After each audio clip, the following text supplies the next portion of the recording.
हाय हाय जिस अंदाज से भी मुसलमान जमा हो जाते हैं, ये शौकत इस्लाम का इजहार तो होता। अल्लाह अल्लाह अल्लाह वाह वाह। और इसलिए भी अब आना हमने जरूरी महसूस कर लिया कि हिंदुस्तान में अब छोटे दज्जाल पैदा हो गए हैं और वो अगर भीड़ जमा कर पद यात्रा करके लोगों को भड़काएं और यूं कहें कि आपको दिल्ली ब्लास्ट के बाद आपने देखा होगा लोगों में भड़काने की कोशिश की जा रही है कि बम से उड़ाने वाले लोगों का भारत चाहिए या रक्षा करने वालों का भारत चाहिए। निशाना मुसलमानों की तरफ, वो कोई और होंगे उड़ाने वाले, हमारा उनसे ताल्लुक नहीं है। लेकिन हम भी आपसे ये कहते हैं, हाँ हम भी जवाब में कहते हैं, हमें भारत कौन सा चाहिए? गोली मारने वाले गोरसे का नहीं चाहिए, हर दिल में मोहब्बत पैदा करने वाले गरीब नवाज का चाहिए। अमन के पैगाम हर इलाके में फैलाने वाले उस गरीब नवाज को तुमने पढ़ा ही नहीं है। आज लोगों में नफरत का बाजार गर्म हो चुका है और इसलिए भी हम आपके सामने हाजिर हो जाते हैं कि आप डरो मत। देखिए एक बात मैं आपको बताता हूं, हर दिन हमारे लिए सब खुशहाली के नहीं होते, आजमाइश के भी वक्त आते हैं। चांद को भी गहन लगता है, लेकिन जब छट जाता है तो फिर आबो ताब के साथ चमकता भी है। उम्मत मुस्तफा सल्लल्लाहु अलैहि वसल्लम हमेशा से इम्तिहानात और आजमाइश के इस दौर से गुजरती गई है और साबित कदमी का ये इम्तिहान होता है। आज पूरी दुनिया हमारी तरफ झपट पड़ने की नजर से देख रही है। अभी जैसे कबीर साहब कह रहे थे, न मैं इस्लाम छोड़ूंगा न हिंदुस्तान छोड़ूंगा। किसी के बाप का है हिंदुस्तान, कोई निकाले कोई बिठाए, लेकिन लोगों में एक डर फैलाने की कोशिश की जाती है, भय फैलाया जाए और मुसलमान डरा सहमा जी हुजूरी करने पर आ जाए। याद रखो मेरे अजीजों, ये तूफान तुम्हारे ईमान का इम्तिहान ले रहा है। इस तूफान में जितने खसो खाशाक और कचरे हैं सब उड़ जाएंगे और जो मोहब्बत मुस्तफा के साथ है वो इन तूफानों का डटकर मुकाबला करेंगे और खड़े रहेंगे। इससे बड़े भी इम्तिहानात आ जाएं, वो डटे रहेंगे और जमे रहेंगे। कुरान कहता है इन्नल्लज़ीना क़ालू रब्बुना अल्लाह सुम्मा इस्तक़ामू, बेशक वो लोग जिन्होंने कहा अल्लाह हमारा रब है, फिर उस पर जमे रह गए, फिर उस पर डटे रह गए, उनके साथ क्या होगा? ततनज़्ज़लु अलैहिमुल मलाइका, अल्लाह फरमाता है उन पर अल्लाह फरिश्तों को उतारेगा। वो ये कहते हुए आएंगे, फरिश्ते डरो मत, घबराओ मत, थोड़े दिनों की बात है। जिस जन्नत का अल्लाह ने तुमसे वादा किया है वो जन्नत भी तुम्हारे इंतजार में है। ये वो दिन आए हैं हमारे। आज हर जगह पर कोई चाकू छुरी पर डराने की कोशिश कर रहा है। अरे आजकल के पैदा हुए कीड़े मकोड़े भी आ गए मोहम्मद अरबी सल्लल्लाहु अलैहि वसल्लम के शेरों को मुंह दिखाने के। हालात हमारे बदले हुए हैं। हमें अफसोस इस बात का है कि हमने जो हालात आज महसूस किए उसकी वजह ये तरीके मुस्तफा को छोड़ना है वजह बर्बादी। इसी से कौम दुनिया में हुई है बेइक़्तिदार अपनी। उनके जो हम गुलाम थे खल्क के पेशवा रहे, उनसे फिरे जहां फिरा फिराई कमी वकार है। ये तो हालात हमारे इस तरह के हो गए कि हमारे बच्चे आवारा हो गए, हमारे जवान रास्ता भटक चुके। इसके लिए एक मशहूर मुहावरा, बल्कि किसी ने ये शेर के अंदाज में कहा था, दीवार क्या गिरी मेरे खस्ता मकान की, दीवार क्या गिरी मेरे खस्ता मकान की, लोगों ने आने जाने का रास्ता बना लिया। होता यही है कि घर की दीवार गिर गई तो लोग इधर से उधर जाने का उसको रास्ता बना लिए। तुम्हारे अखलाक थोड़े नीचे क्या आ गए, हर किसी कौम ने तुमको अपने निशाने पर रख लिया। हर कोई ट्रायल मुसलमानों पर करने लग गया है। जिसको भी आज लोगों में, एक बात आपको मैं बताऊं, कहीं छुपा हुआ भी कोई कीड़ा मकोड़ा होगा, उसे मशहूर होना है तो मुसलमानों पर भोग कर मशहूर होना चाहता है। सही सही है। इस्लाम पर बोल करके वो बाहर आना चाहता है, हीरो बनना चाहता है। हीरो बनने की ये जो होड़ लगी हुई है, हैरत की बात है, तुम्हें उस तरह की सस्ती शोहरत में भी हम ही याद आते हैं। सही सही। वहां पर भी हमारी जरूरत होती है। लेकिन मेरे अजीजों, ये हालात हमेशा नहीं रहते, हमेशा नहीं रहते। मुसीबतों के वक्त सैयदना बिलाल हबशी रज़ी अल्लाह ताला, हज़रत खब्बाब इब्न अल-अरत, ये वो सहाबा हैं जिन्होंने हज़रत खब्बाब को जान जिनकी जा चुकी है, हज़रत खुबैब इब्न अदी जिनको कुफार और मुशरिकीन ने खत्म कर दिया है। ये सारे हालात देख करके हुजूर पाक सल्लल्लाहु अलैहि वसल्लम के पास सहाबा आए और पूछने लगे, या रसूल अल्लाह, क्या हमारा दीन हक नहीं है? ये सवाल सुनो तवज्जो से। जब मुसीबतें ज्यादा आई थी, अरे उसका 5% भी आज आप नहीं देख रहे, हम नहीं देख रहे हैं, जो सहाबा पर गुजरी। मॉब लिंचिंग नहीं होती थी उस वक्त, मॉब लिंचिंग भी हुई है, सिर्फ मर्दों की नहीं, औरतों की भी, बच्चों की भी, बेहिसाब उस वक्त कत्ल भी हुए। और इस्लाम की इब्तिदाई हालात में उन लोगों ने जो जो मसाइब सहे हैं, तकलीफ उठाई, तो हुजूर से आकर के उन्होंने पूछा था, क्या हम हक दीन पर नहीं है? हमारा ईमान हक है या नहीं? हुजूर पाक सल्लल्लाहु ताला अलैहि वसल्लम ने फरमाया, क्यों नहीं, भला बिल्कुल हक पर है। तो फिर इतनी मुसीबतें आती क्यों है, इतनी परेशानियां आती क्यों है? आज हो सकता है आप सबके दिलों में भी ये बात उठती हो कि अगर हम हक पर हैं तो ये हालात इस तरह बिखरे क्यों हैं? तो एक बात याद रख लेना, हुजूर ने तो ये जवाब फरमाया कि तुमसे ज्यादा मुसीबतें अंबिया इकराम पर आती थी। नबी तो गुनाह का सोच भी नहीं सकते, उन पर अल्लाह तबारक व तआला ने आजमाइशें डाली है। अंबिया इकराम पर सहाबा से भी ज्यादा मुसीबतें आई।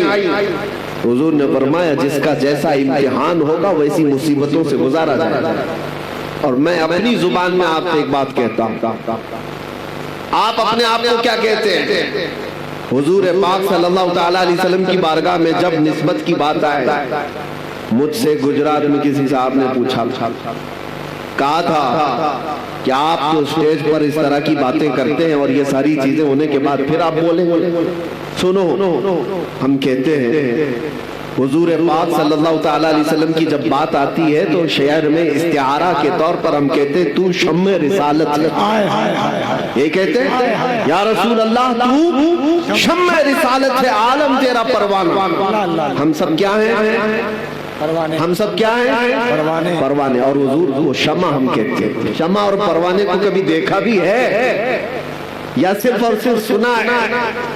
थोड़ी देर अगर आप तवज्जो करें तो एक मौसम भी आता है, वैसे भी लाइट जहाँ पर भी आप जलाए, देखो कीड़े मकोड़े जो आ जाते हैं इर्द गिर्द घूमते, चिराग रोशन करो, वहां पर भी छोटे छोटे पतंगे आ जाएंगे, कीड़े आ जाएंगे, वही परवाने हैं। और ये शमा के इर्द गिर्द आते क्यों हैं? थोड़ी देर उसकी रोशनी लेते, घूम फिर करके वहां पर मर जाते, जान दे देते। कितने कीड़े मर जाते हैं एक शमा के पास, रोशनी के पास। तो आप कभी उन पतंगों को पूछो, अपने भाइयों को भी मरते हुए देख रहे हो, फिर जाते क्यों हो? चिराग रोशन है, उसके इर्द गिर्द आते क्यों हो? परवाना जवाब देगा, मैं पैदा ही हुआ हूं शमा पर जान देने के लिए। नारे तकबीर, दोनों हाथों को उठाकर नारे तकबीर, नारे रिसालत। इसीलिए परवाना ये कहता है, तू नादान है, तू सिर्फ शमा के इर्द गिर्द मेरे भाइयों को मरते हुए देखा तो मुझसे पूछ रहा है मरी मरी लाशें देख करके फिर क्यों आता है? जवाब वो देता है, परवाना मैं पैदा ही हुआ हूँ शमा के अतराफ घूम कर अपनी जान देने के लिए। इन दुनिया वालों को बताओ, ऐ सुन्नी मुसलमानों, गैरत सुन्नी आज भी जिंदा है, उन पे मर मिटने का जज्बा कल भी था और आज भी है। हम पैदा हुए हैं मुस्तफा करीम सल्लल्लाहु ताला अलैहि वसल्लम की इज्जत पर मरने के लिए ही। इसीलिए तो हम अपने बुजुर्गों से जो मनकूल हमें अकीदे और अदब आए हैं, हम गुनगुना करके यूं कहते हैं बारगाह मुस्तफा में हमारी अपनी जिंदगी होती तो फिक्र करते, हमारी अपनी जान होती तो हम फिक्र करते। अरे आदमी उस चीज की हिफाजत की फिक्र करता है जो उसकी खुद की हो। कपड़ा मेरा है तो मैं बचाऊं, सामान मेरा है तो मैं बचाऊं, जान मेरी है कहां कि मैं हिफाजत की फिक्र करूं। हमने तो जान सुपुर्द की है मदीने के आका के हवाले। और इसीलिए बरेली के इमाम ने हमें ये सिखाया था, कभी ये मत कहना मेरी जान है मैं फिक्र करूंगा, मैं हिफाजत करूंगा, नहीं, बल्कि यूं कहना या रसूल अल्लाह दहन में सुबह तुम्हारे लिए, बदन में है जान तुम्हारे लिए, और हम आए यहाँ तुम्हारे लिए, उठे भी वहां।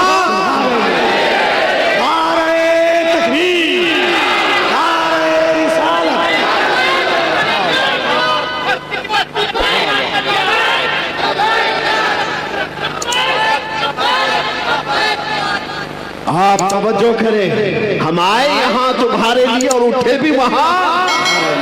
अरे वो परवाह करें जिसे मरने का डर हो।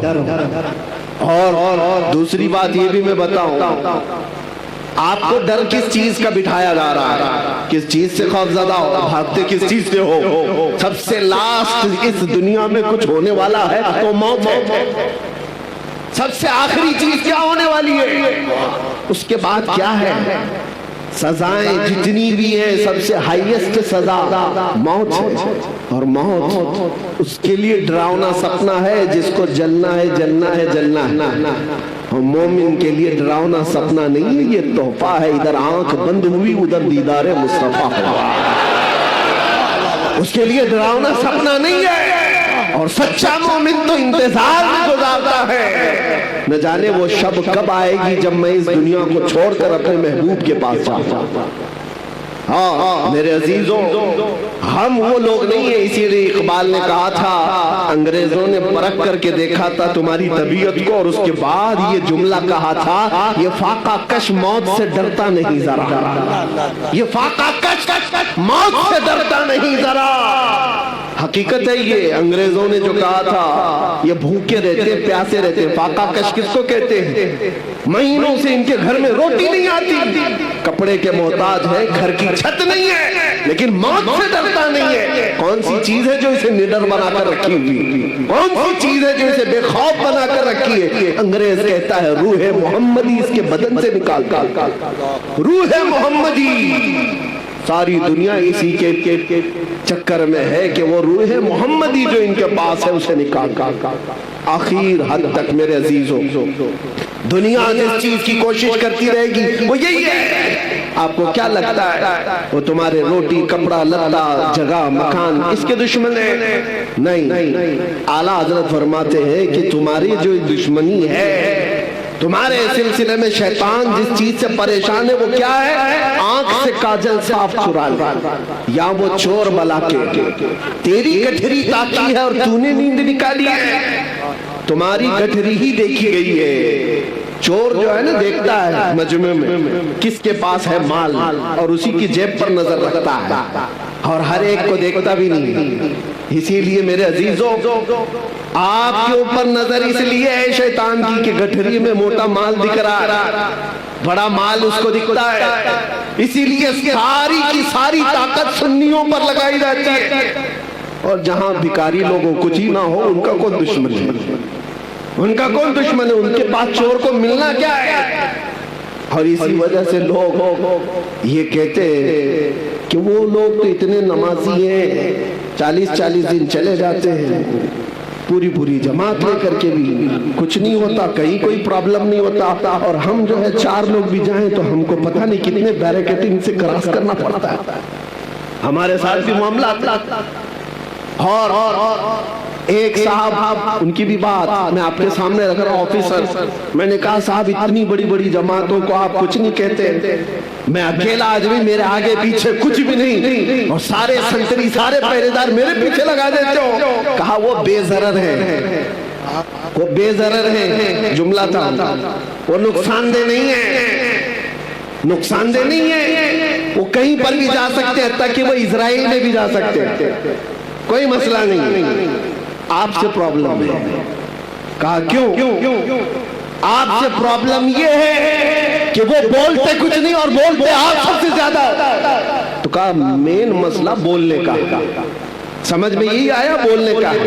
तब फिर हमने आपको एक बात उनको ये कहा, आपकी सिक्योरिटी, आपकी अमन और शांति सब मुबारक हो, अगर बोलने में कंप्रोमाइज करने ही पर वो सारी छूट मिल सकती है तो 1000 बार मार दो, हमको वैसी छूट की जरूरत नहीं है।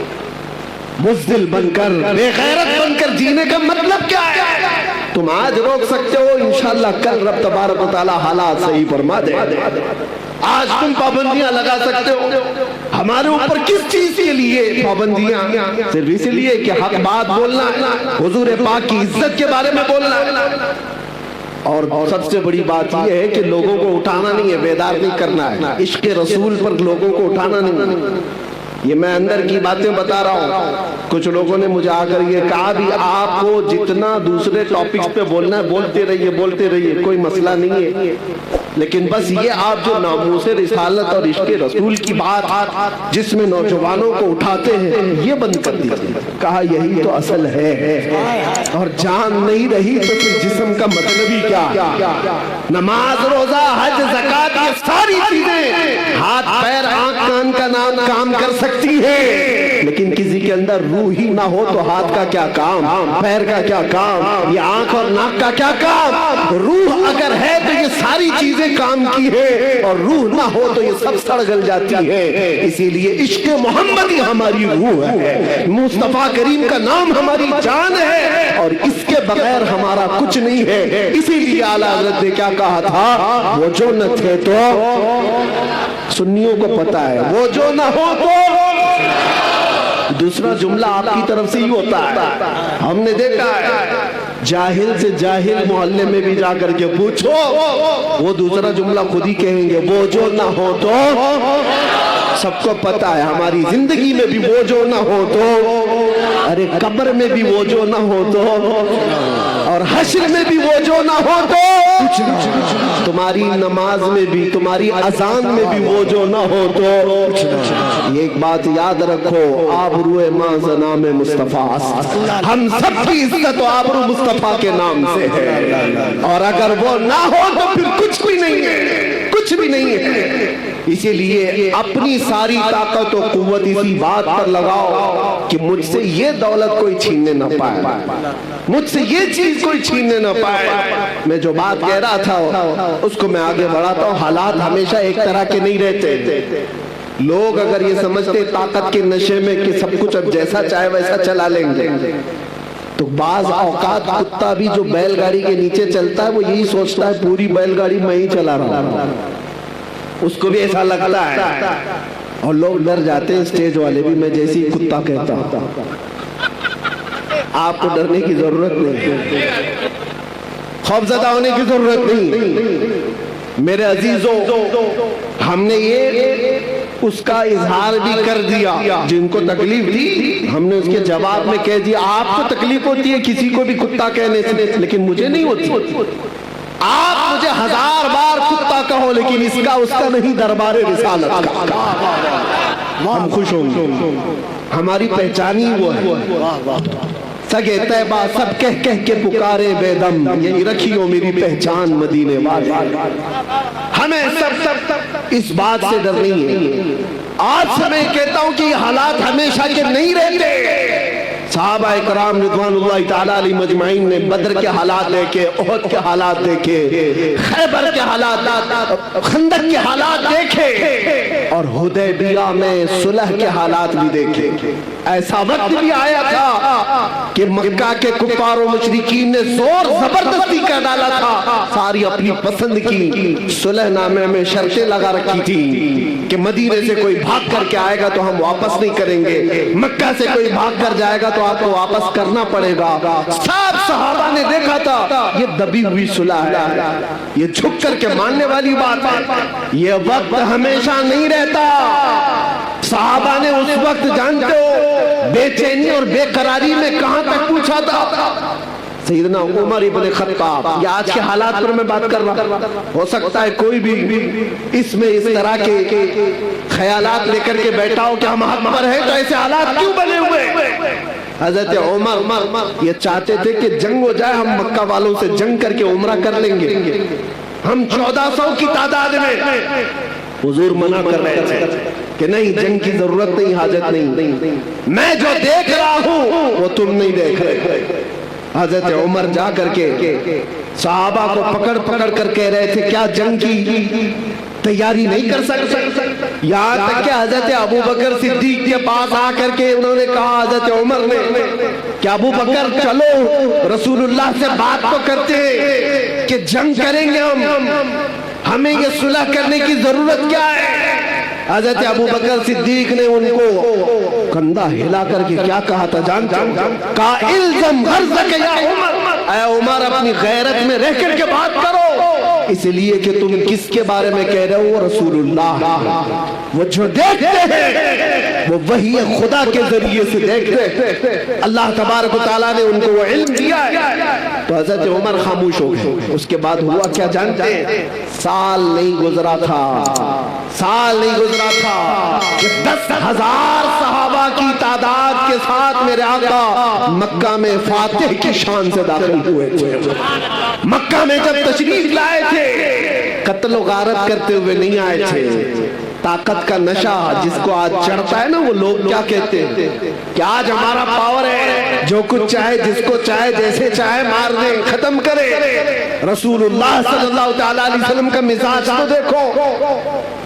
तकरीबन जिनको सहाबा को 20 साल तक जिन्होंने तकलीफें दी हैं, वो मक्का में दुश्मन मौजूद थे, पकड़ के उनको मार सकते थे। हुजूर अल्लाह जब मक्का में तशरीफ लाए, सहाबा सब साथ ऐलान हो रहा था। सहाबा कह रहे थे अल यौम यौमुल मलहमा, आज तो गोश्त के छितड़े उड़ाने का दिन है, दुश्मनों को पकड़ के मारेंगे। नबी आखिर ज़मान सल्लल्लाहु तआला अलैहि वसल्लम ने क्या फरमाया? नहीं, अल यौम यौमुर रहमा, आज का दिन रहम करने वाला दिन, माफ किए जाएंगे सब। मक्का के उन पुराने दुश्मनों को रसूलुल्लाह सल्लल्लाहु अलैहि वसल्लम ने माफ कर दिया। ताकत जब किसी के पास आए तो रसूलुल्लाह को देखे। मेरे आका सल्लल्लाहु अलैहि वसल्लम का मिजाज क्या है? कमजोरों को या मगलूब लोगों को पकड़ करके मारा नहीं है, उन्हें माफ किया है। नबी पाक सल्लल्लाहु तआला अलैहि वसल्लम ने उन्हें आजाद किया। ये भी नहीं कि जो कहते हैं कि तलवार की नोक पर इस्लाम फैलाया जा रहा, तलवार की नोक पर फैलाया जाता तो मेरे अजीजों कुछ भी बाकी नहीं रहेगा। तलवारें बहुत सालों तक लोगों के पास रही, इस्लाम तलवार की नोक पर नहीं फैलाया गया। जिसको ऐसा लगता हो, जिसके पास ऐसी तारीख आई हो, वो झूठी तारीख हो सकती है।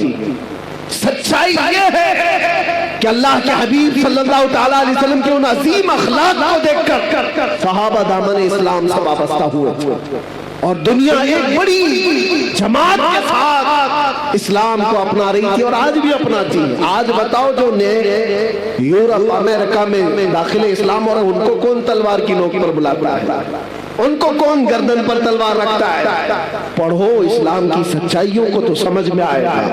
लेकिन मेरे अजीजों, आपसे ये बात अर्ज करना है मुझे कि हालात हमेशा एक तरह के नहीं होते। आज तुम्हारा इम्तिहान है, आज तुम्हारी आजमाइश का वक्त है और इसी आजमाइश और इसी इम्तिहान के वक्त के लिए ही मैंने कहा था कुछ देर की खामोशी है। इसी के लिए तो कहा था। बाकी का जुमला आप करें, बाकी सबको पता है। हम तो अंदर भी गए थे, तब भी हमारा इस्तेकबाल कैदियों ने यही बोल करके कहा। हमें पता भी नहीं था, अंदर बेरक में बैठे सारे लोग अंदर से पुकार रहे थे, मौलाना साहब आ गए, कुछ देर की खामोशी है।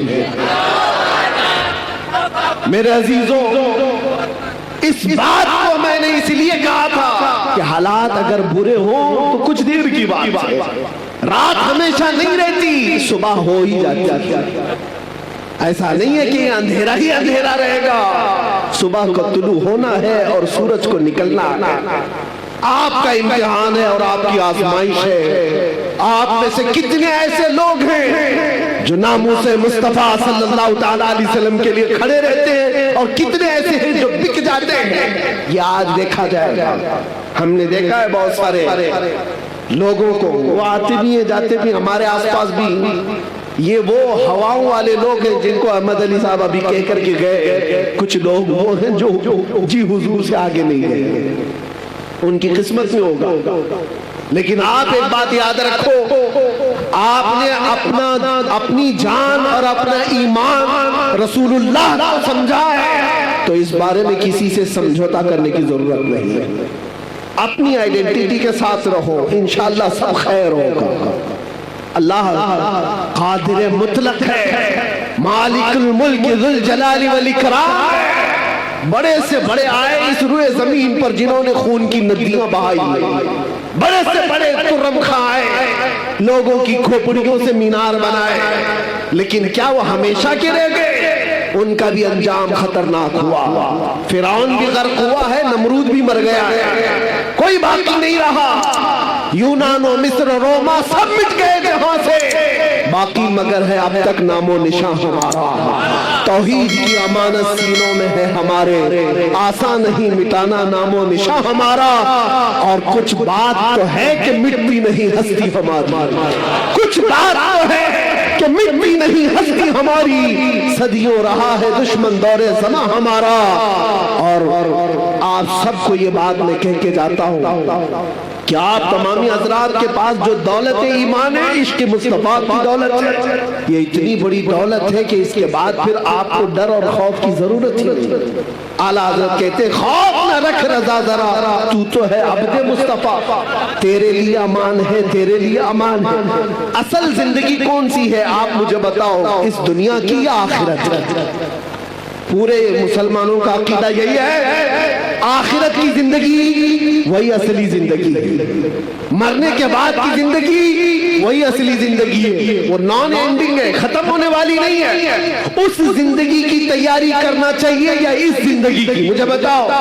आखिरत की, तो आखिरत की जिंदगी अगर चाहते हो तो आओ। आखिरत का मैदान, वो महशर का मैदान, वो किसी के बाप दादाओं का नहीं है। यहाँ के बादशाह हो, यहाँ के तुर्रम खां हो, सब के सब जूतों की नोक पर आ जाएंगे जिन्होंने घमंड किया है, जिन्होंने तकब्बुर किया है। अल्लाह ताला क़यामत के दिन पुकार करके कहेगा, ऐनल मुतकब्बिरून, कहाँ है वो घमंड करने वाले लोग, कहाँ है वो जुल्म करने वाले लोग? उनको चूंटियों की तरह लाया जाएगा, उनकी कोई वकात नहीं। और जो उनकी जी हुजूरी में है वो भी सुन ले, उनका दामन, उनकी चप्पल उठाकर चलने वाले वो भी सुन ले। तुम्हारा भी हशर उनके साथ ही होगा। फिरौनों के साथ चलते थे तो फिरौनों के साथ जहन्नम में जाओगे।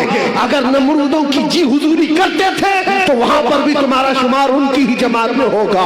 लेकिन जो बंदा यहाँ मुस्तफा करीम की इज्जत पर पहरा देता था, मुसीबतें सहता था, क़यामत के दिन उसे पुकारा जाएगा, कहाँ है वो महबूब की उम्मती, कहाँ है वो जमात जो दुनिया के जुल्म सितम सह करके आई है। और उस दिन हम देखेंगे मेरे अजीजों, उस दिन हम देखेंगे अर्श हक है, मसनद रिफात रसूलुल्लाह की, देखनी है हश्र में इज्जत रसूलुल्लाह की, और हम रसूलुल्लाह के, जन्नत रसूलुल्लाह।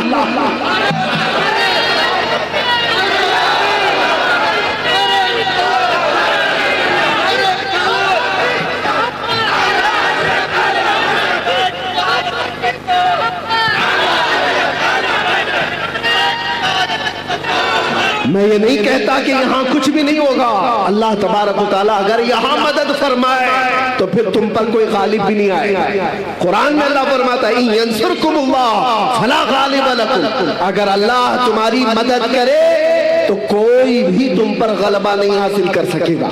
वही यखज़ुलकुम फमन दल्लज़ी यंसुरकुम मिन बादी, और अगर अल्लाह तबारक व तआला तुम्हें छोड़ दे तो फिर उसके बाद कोई और मदद भी नहीं कर सकेगा। यहाँ की जो आदमी है, मायूस न हो, घबराओ मत। अल्लाह ताला ने जो वादा फरमाया वो बरहक है। अगर तुम आखिरत के लिए जीते हो तो फिर तुम्हारी जिंदगी कामयाब है। डरो मत, थोड़ी मुसीबतें सह करके यहाँ से निकलना ही। आज या कल हम रखते सफर बांध लेंगे। कुछ वो लोग हैं जो पिछले साल तुम्हारे साथ थे, वो आज जा चुके। हो सकता है हम में से जो आज बैठे हैं अगले साल वो ना रहे, अगली सुबह भी ना रहे, किसी का भरोसा नहीं। हम सब मुसाफिर हैं, चल रहे हैं और निकल जाएंगे। अगर आखिरत की जिंदगी हमेशा की समझते हो, आखिरत का तस्वुर तुम्हारे दिल दिमाग पर हावी है, तो फिर यहाँ की इन तमाम चीजों पर नजर मत रखो कि क्या जा रहा है यहाँ पर। बस अपना ईमान बचा करके रखो और इज्जत तो उस दिन देखनी है। फकत कितना सबब है इन इकादे बज़्म महशर का। और आपको मैं बताऊं, एक सहाबी है हजरत अनस रज़ियल्लाहु ताला, सबके लिए है ये हदीस। वो कहते हैं एक ऐसी हदीस है जिसको सुनने के बाद मुझे जिंदगी में सबसे ज्यादा खुशी हासिल हुई। हजरत अनस कहते हैं, कौन सी है? हुजूर पाक सल्लल्लाहु ताला अलैहि वसल्लम से हजरत अनस ने पूछा, या रसूल अल्लाह सल्लल्लाहु ताला अलैहि वसल्लम, क़यामत का हाल क्या होगा? हुजूर ने फरमाया, अल मरउ मअ मन अहब। हुजूर फरमाते हैं, ऐ अनस, दुनिया में जो जिसके साथ मोहब्बत करता था, क़यामत के दिन भी वो उसी के साथ उठाया जाएगा। ऐ लोगों, किसी लैला के मजनू बनने की जरूरत नहीं। हाँ, ये झूठे आशिक हैं, ये झूठे आशिक हैं। जो हमारे पास कितने किस्से हैं ऐसे। ये नौजवान ये समझते हैं इश्क मोहब्बत वगैरह ये सारी चीजें लड़के लड़की की हैं, बस काफी हैं, इसी में अपनी जिंदगी गुजार लेंगे। तुफ है, अल्लाह ने वैसे भी जोड़े लिखे, सबके हिस्से में आ ही जाएगी इंशाअल्लाह। लेकिन उसके लिए ये जो मजाजी इश्क का ढोंग है, अरे तेरे चांद लेके आऊंगा, तारे लेके आऊंगा, आसमानों से वो तोड़ लाऊंगा। महबूबा को बोलता रहा, कितनी महबूबाएं शादी के बाद हमसे आकर शिकायत करती, अब तो राशन आटा दाल भी नहीं लाता। ये तो तारे लाने वाला था, ये तो चांद लाने वाला था। ये मजाजी इश्क के दावे हैं, फजूल हैं, कुछ नहीं होते। हाँ, हकीकी इश्क वो है, तुमने एक बार मेरे मुस्तफा से कहा या रसूल अल्लाह, लब्बैक या रसूल अल्लाह कहा। वो रसूल पाक सल्लल्लाहु ताला अलैहि वसल्लम इतने खैरतमंद हैं कि दुनिया में भी तन्हा होने नहीं देते, कब्र में भी तन्हा होने नहीं देते, और हश्र में भी हाल ये है। मेरे आका फरमाते हैं, एक कंधे पर मेरी चादर होगी, वो गिर रही होगी, मैं उसको एक हाथ से संभाल रहा होगा और दूसरे हाथ से मेरे उस आशिक उम्मती को पकड़कर जन्नत में ले जा रहा होगा। जो न भूला हम गरीबों को रजा, याद उसकी अपनी आदत कीजिए। अरे गैरे नत्थु खेरे का जिक्र करने की जरूरत ही नहीं। हम रसूलुल्लाह के, जन्नत रसूलुल्लाह की, और देखनी है हश्र में। उस दिन का इंतजार करो मेरे अजीजों। क्या मंजर है, वो क्या माहौल है। आपने सुना भी होगा हदीसों में और उलमा से बयान में सुनते होंगे। ये उम्मत, ये मखलूक आदम अलैहिस्सलाम के पास जाती है अपनी सिफारिश के लिए। आदम अलैहिस्सलाम भेजते हैं नूह अलैहिस्सलाम के पास, इज़हबू इला गैरी, मेरे अलावा किसी और के पास जाओ। नूह अलैहिस्सलाम दूसरे नबी के पास भेज रहे हैं, ऐ मखलूक खुदा, ऐ इंसानों का हुजूम, जाओ किसी और नबी के पास, आज मेरे ही लिए मसला है। नफ्सी नफ्सी का वो जिक्र कर रहे हैं। ये सुना है ना हदीस आपने, 1,24,000 का मोबेश अंबिया कराम के पास ये उम्मत, बल्कि ये पूरी इंसानियत घूमती रही सिफारिश करवाने के लिए कि अल्लाह हमारा हिसाब तो शुरू कर दे। अल्लाह ताला जलाल में है, अल्लाह का कहर और उसका गजब, अल्लाह तबारक व तआला अपने कहर और गजब में है। सारी मखलूक खुदा सारे नबियों के पास घूमती रही, फिर आखिर में आती कहां पर है? ये इंसानियत जमा कहां होती है? मैं ये नहीं कह रहा कि ये सिर्फ मुसलमान जाएंगे, ये हदीस में है आदम अलैहिस्सलाम से लेकर क़यामत तक पैदा होने वाले तमाम इंसान जाएंगे, चाहे वो काफिर हो, चाहे वो मुशरिक हो, चाहे वो कोई भी हो, सब के सब साथ मिलकर के नबियों के पास घूमेंगे, क्योंकि हिसाब ही नहीं शुरू हुआ है। आखिर में आएंगे मेरे मुस्तफा के पास और नबी आखिर ज़मां सल्लल्लाहु अलैहि वसल्लम को सारे लोग मिलकर के कहते हैं आप हबीबुल्लाह हैं, आप अल्लाह के महबूब हैं, हमारी सिफारिश कर दीजिए। अल्लाह के नबी ने वो नहीं कहा जो दूसरे नबियों ने कहा, मेरे अलावा दूसरे नबियों के पास जाओ, बल्कि आखिरी रसूल ने ये कहा अना लहा, मैं इसी के लिए तो इंतजार कर रहा था, मैं इसी के लिए हूँ आज तुम्हारी शफाअत के लिए। मेरे आका सल्लल्लाहु अलैहि वसल्लम सजदे में गिर करके अल्लाह की हम्द बयान करेंगे। रब ताला फरमाता है ऐ महबूब अपना सर उठाओ, जिसकी सिफारिश करोगे कबूल की जाएगी। मैं आपसे पूछता हूँ, तवज्जो, मैं आपसे पूछता हूँ कि ये सारा मंजर आपको भी पता है कि सारे लोग कहाँ जाएंगे? आदम अलैहिस्सलाम के पास, नूह अलैहिस्सलाम के पास, इब्राहिम अलैहिस्सलाम के पास, इस्माइल अलैहिस्सलाम के पास, मूसा अलैहिस्सलाम, ईसा अलैहिस्सलाम, सबके पास जाएंगे। ये पहले से बताया गया है, बार बार सुनाया गया है। तो फिर मरने के बाद क़यामत के दिन डायरेक्ट रसूलुल्लाह के पास क्यों नहीं चले जाते? सबको मालूम है, सुन भी रखा है, अचानक होने वाली चीज थोड़ी ना, बचपन से सुनते आ रहे इस हदीस को। उस दिन ये सारे लोग जो सुने हुए हैं मुसलमान, ये भी डायरेक्ट रसूलुल्लाह के पास क्यों नहीं चले जाते? सबको पता है आखिर में वहीं से होना है। ये घूम रहे क्यों? इधर से उधर, उधर से इधर, इधर से उधर, उधर से इधर।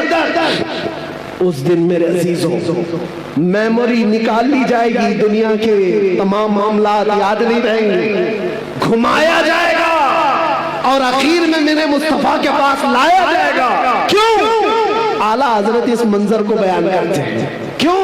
इसलिए खलीलो नजी मसीहो सफी सभी से कहीं न बनी, खलीलो नजी मसीहो सफी सभी से कहीं न बनी। ये बेखबरी की खल्क फिरी कहां से कहां तुम्हारे लिए फकत इतना सबब है इन इकादे बज़्म महशर का कि उनकी शान महबूबी दिखाई जाने वाली है। क़यामत के दिन भी उनकी शान महबूबी दिखाई जाने वाली है। ऐ सुन्नी मुसलमानों, अपने नबी आखिर ज़मां सल्लल्लाहु अलैहि वसल्लम की इज्जत पर मर मिटने वाले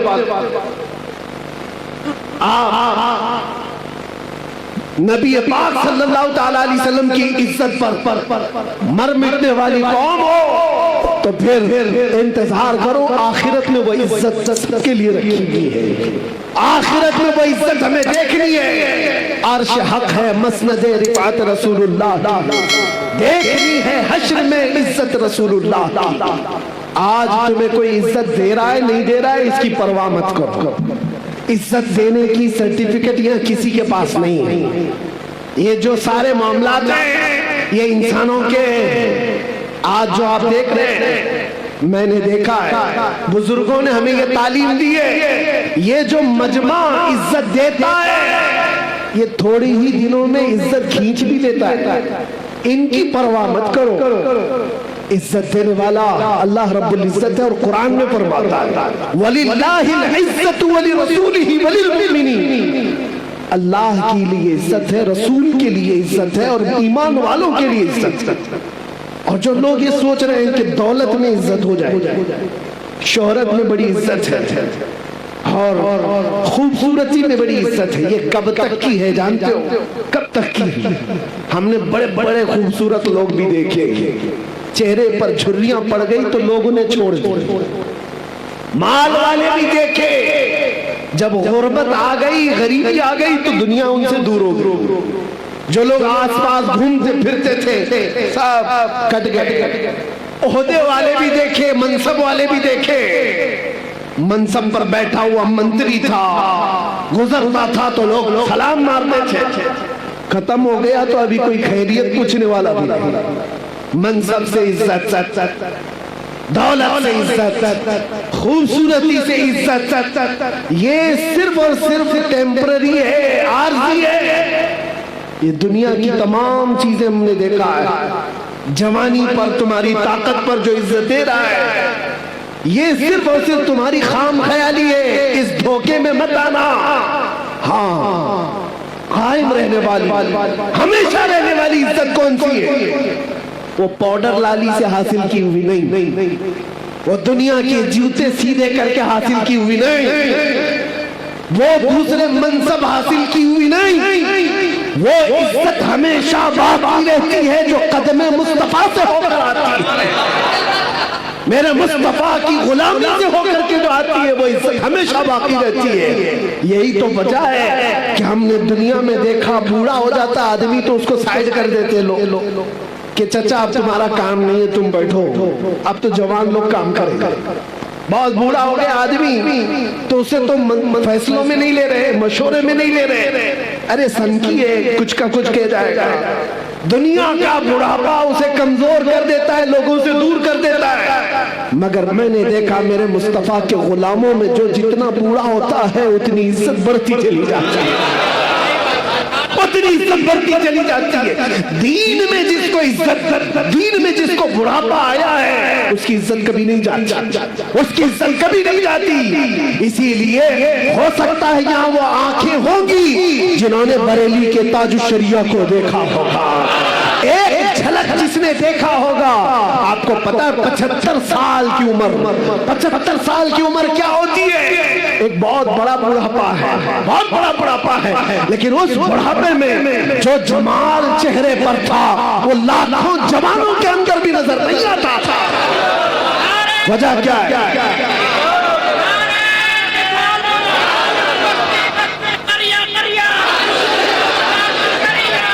आज भी मेरे अजीजों वो बुढ़ापे हमने देखे हैं, दूसरे बुढ़ापे और हैं जहां लोग भूल जाया करते हैं, लोग उनको सनकी बाबा कह करके हटा देते हैं, लोग उनको मजलिसों में बैठाते नहीं। लेकिन एक बुढ़ापा वो है जो दीन पर आया है, मेरे मुस्तफा के नाम पर आया है, वो जितना बढ़ता जाता है इज्जत बढ़ती चली जाती है। हमने ऐसे कितने उलमा मशाइख को देखा, आज भी बड़े मशाइख मौजूद हैं। मुहद्दिस कबीर की जिंदगी को देखो, 90 साल से तजावुज कर गई है उम्र, लेकिन कोई कहता है मेरे अजीजों आज भी एक झलक देखने को लोग बेताब रहते हैं, बेकरार रहते हैं। हजारों उलमा जिनके सामने अपने सर खम कर देते हैं। वजह क्या है? ये बुढ़ापा दुनिया की चापलूसी में मिला हुआ नहीं है, ये हदीसे रसूल की निस्बत से मिला हुआ है। ये उम्र मुस्तफा करीम की गुलामी में मिली हुई है। इसीलिए आप सबसे भी एक बात ही कहूंगा और मैं अपनी तकरीर यहाँ पर खत्म करता हूँ। इधर उधर कहाँ जहाँ मन करे ढूंढ करके वापस आ जाना, जिंदगी भर छान मार करके वो इज्जत ना ला पाओगे जो आमिना के लाल के दरबार में एक दिन की जिंदगी में मिल जाएगी। इसीलिए हजारों दिन भी अगर तुम्हें मिले दुनिया की गुलामी में, हजारों दिन की गुलामी तुम्हें वो इज्जत नहीं दे सकती जो मेरे मुस्तफा के नामूस पर एक मिनट की जिंदगी अता कर सकती है। हमारे पास आज क्या है? दुनिया हमें चाहती क्यों है? ये सिमडेगा, ये झारखंड, ये बंगाल, कोई इलाका बचा नहीं जहां मैं गया नहीं। सारे इलाकों को देखा, टूट करके जो लोग चाहते हैं वो इसलिए नहीं कि हमारी पार्टी का नेता आया है या किसी जगह का अमीर आया है या किसी जगह का बड़ा आदमी आया है, नहीं। दुनिया सिर्फ और सिर्फ हमसे मोहब्बत इसलिए करती है जब तक बिके न थे तो कोई पूछता न था या रसूल अल्लाह तुमने खरीद कर हमें अनमोल कर दिया।